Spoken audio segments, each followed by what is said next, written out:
গল্পের ব্যালকনিতে আজ শুনছেন কথাশিল্পী শরৎচন্দ্র চট্টোপাধ্যায়ের শ্রীকান্ত উপন্যাস অবলম্বনে শ্রীনাথ বহুরূপী।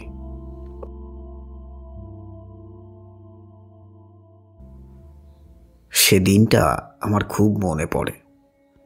সারাদিন অবিশ্রান্ত বৃষ্টিপাত হয়েও শেষ হয়নি। শ্রাবণের সমস্ত আকাশটা ঘন মেঘে ঢেকে আছে এবং সন্ধ্যা উত্তীর্ণ হতে না হতেই চারদিক গাঢ় অন্ধকারে ছেয়ে গিয়েছে। সকাল সকাল খেয়ে নিয়ে আমরা কয় ভাই নিত্য প্রথামতো বাইরের বৈঠকখানা ঢালা বিছানার উপরে রেডির তেলের সেচ জ্বালিয়ে বই খুলে বসে গিয়েছি। বাইরের বারান্দায় একদিকে পিসেমশাই ক্যাম্বিসের খাটের উপরে শুয়ে তার শান্ত তন্দ্রাটুকু উপভোগ করছেন এবং অন্যদিকে বসে বৃদ্ধ রামকমল ভট্টাচার্য আফিং খেয়ে অন্ধকারে চোখ বুজে ঠেলো হুঁকোয় ধূমপান করছেন। দূর থেকে দেউড়িতে হিন্দুস্থানি পেয়াদাদের তুলসীদাসী সুর শোনা যাচ্ছে এবং ভিতরে আমরা তিন ভাই মেজদার কঠোর তত্ত্বাবধানে নিঃশব্দে বিদ্যাভ্যাস করছি। ছোটদা যতীনদা ও আমি তৃতীয় ও চতুর্থ শ্রেণীতে পড়ি এবং গম্ভীর প্রকৃতির মেজদা বার 2 এন্ট্রান্স ফেল করার পর গভীর মনোযোগের সঙ্গে তৃতীয়বারের জন্য প্রস্তুত হচ্ছেন। তার প্রচণ্ড শাসনে এক মুহূর্ত কারো সময় নষ্ট করার জো ছিল না। আমাদের পড়ার সময় ছিল 7:30 থেকে 9টা। এই সময়টুকুর মধ্যে কথাবার্তা বলে মেজদার পাশের পড়া বিঘ্ন না করি এই জন্য তিনি নিজে প্রত্যহ পড়তে বসে কাঁচি দিয়ে কাগজ কেটে 20-30 খানা টিকিটের মতো করতেন।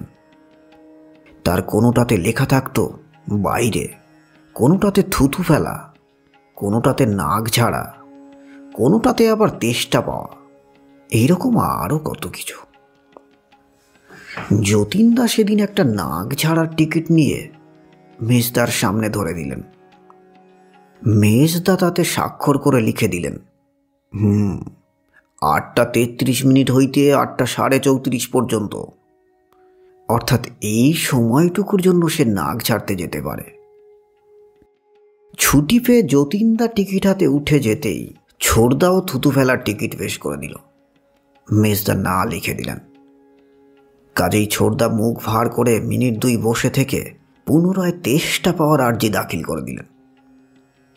এবার মঞ্জুর হলো। মেজদা সই করে লিখে দিলেন 8:41 হতে 8:47 পর্যন্ত। পরোয়ানা নিয়ে ছোটদা হাসি মুখে বার হতেই যতীনদা ফিরে এলেন এবং হাতের টিকিট দাখিল করলেন। মেজদা ঘড়ি দেখে সব মিলিয়ে একটা খাতা বের করে সেই টিকিটখানা গদের আঠা দিয়ে এঁটে রাখলেন। সমস্ত সাজ সরঞ্জাম তার হাতের কাছেই মজুদ থাকত।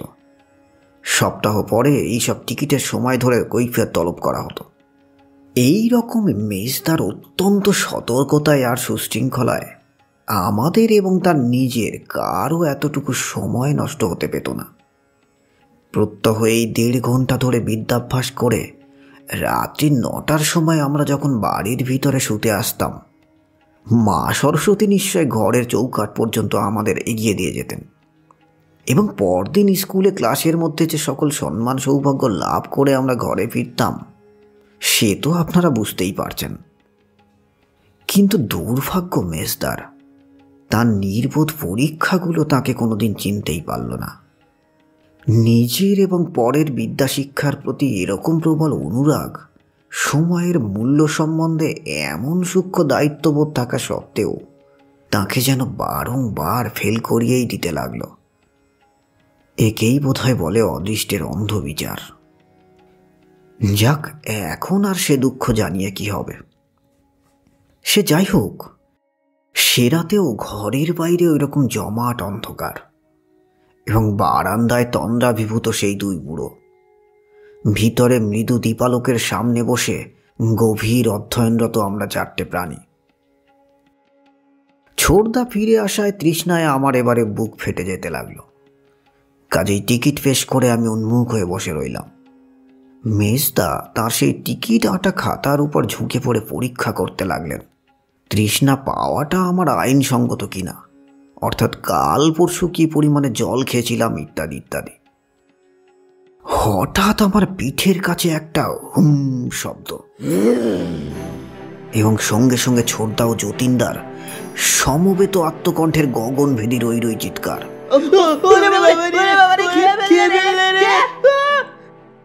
কিসে যে এদের খেয়ে ফেললো আমি ঘাড় ঘুরিয়ে দেখার আগেই মেজদা মুখ তুলে একটা বিকট শব্দ করে বিদ্যুৎ বেগে তার দুই পা সামনের দিকে ছড়িয়ে দিয়ে ঘরের বাতি উল্টে দিলেন। তখন সেই অন্ধকারের মধ্যে যেন দক্ষযজ্ঞ বেঁধে গেল। মেজদার ছিল ফিটের ব্যায়াম, তিনি সেই যে করে প্রদীপ উল্টে চিত হয়ে পড়লেন, আর খাড়া হলেন না। ঠেলাঠেলি করে বার হতেই দেখি পিসে মশাই তার দুই ছেলেকে বগলে চেপে ধরে তাদের অপেক্ষা তেজে চেঁচিয়ে বাড়ি ফাটিয়ে ফেলছেন। এই যেন তিন বাপ বেটার মধ্যে কে কতখানি হাঁ করতে পারে তার লড়াই চলছে। এই সুযোগে একটা চোর নাকি ছুটে পালাচ্ছিল, দেউড়ি সিপাহীরা তাকে ধরে ফেলেছে। পিসে মশাই প্রচন্ড চিৎকারে হুকুম দিতেছেন, মারো, আউল মারো, সারাক্ষণ মার ডালো। মুহূর্তকালের মধ্যে আলোয় চাকর বাকরে ও পাশের লোকজনে উঠোন পরিপূর্ণ হয়ে গেল। দারোয়ানরা চোরকে মারতে মারতে আধমরা করে টেনে আলোর সামনে ধাক্কা দিয়ে ফেলে দিল। তখন চোরের মুখ দেখে বাড়ি শুদ্ধ লোকের মুখ শুকিয়ে গেল। আরে এই যে ভট্টাচার্য মশাই! তখন কেউ বা জল, কেউ বা পাখার বাতাস, কেউ বা তার চোখে মুখে হাত বুলিয়ে দিতে লাগলো। ওদিকে ঘরের ভিতরে মেজদাকে নিয়েও সেই একই ব্যাপার। পাখার বাতাস ও জলের ঝাপটা খেয়ে রামকমল খানিক ধাতস্থ হয়ে ফুঁপিয়ে কেঁদে উঠলেন।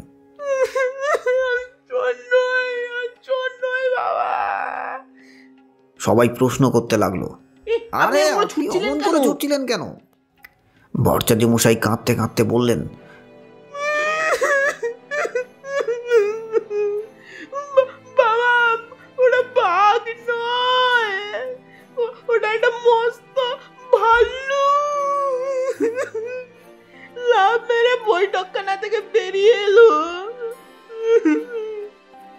ছোটদা ও যতীনদা বারংবার বলতে লাগলো, ভালুক নয় বাবা, একটা নেকড়ে বাঘ হুম করে ল্যাজ গুটিয়ে পাপোশের উপর বসেছিল।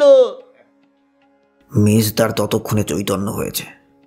তিনি নিমিলিত চোখে দীর্ঘশ্বাস ফেলে সংক্ষেপে বললেন, দি রয়্যাল বেঙ্গল টাইগার।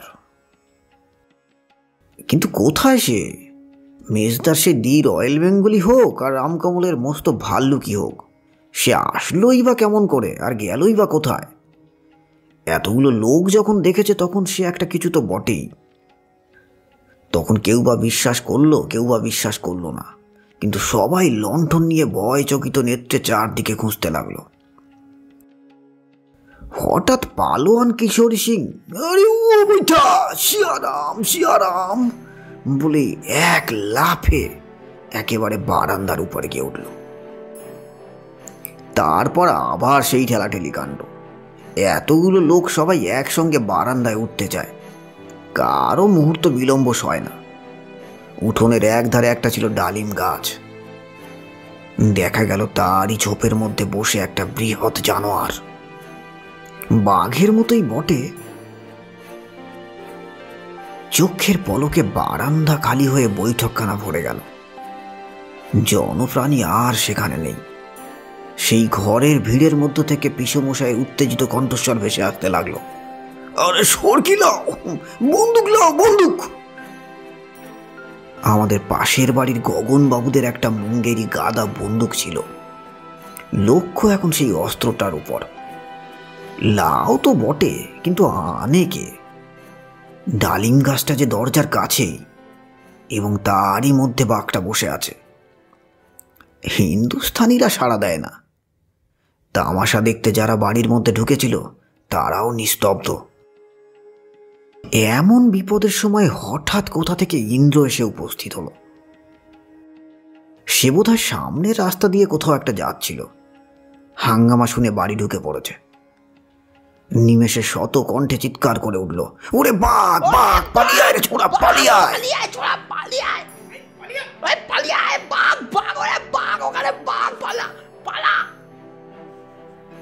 প্রথমটায় সে থতমত খেয়ে ছুটে এসে ভিতরে ঢুকলো, কিন্তু খানিক পরেই ব্যাপারটা পুরো শুনে নিয়ে একলা নির্ভয়ে উঠোনে নেমে গিয়ে লণ্ঠন উঁচিয়ে বাঘ খুঁজতে শুরু করে দিল। দোতলার জানলা থেকে মেয়েরা রুদ্ধ নিঃশ্বাসে এই ডাকাত ছেলেটির পানে চেয়ে দুর্গার নাম জপতে লাগলো। পিসিমা তো ভয়ে কেঁদেই ফেললেন। নিচে ভিড়ের মধ্যে গাদাগাদি দাঁড়িয়ে হিন্দুস্তানি সিপাহীরা তাকে সাহস দিতে লাগলো এবং এক একজন একটা অস্ত্র ফেলেই যে নেমে আসবে এমন আভাসও দিল।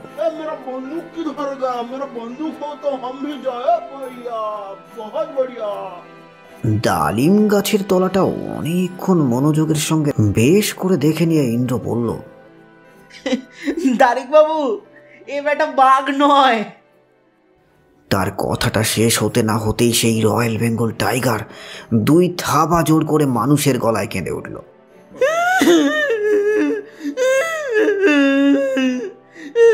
না বাবু মশাই, না, আমি বাঘ ভাল্লুক না, আমি চিনাত বৌরূপী। ইন্দ্র হো হো করে হেসে উঠল।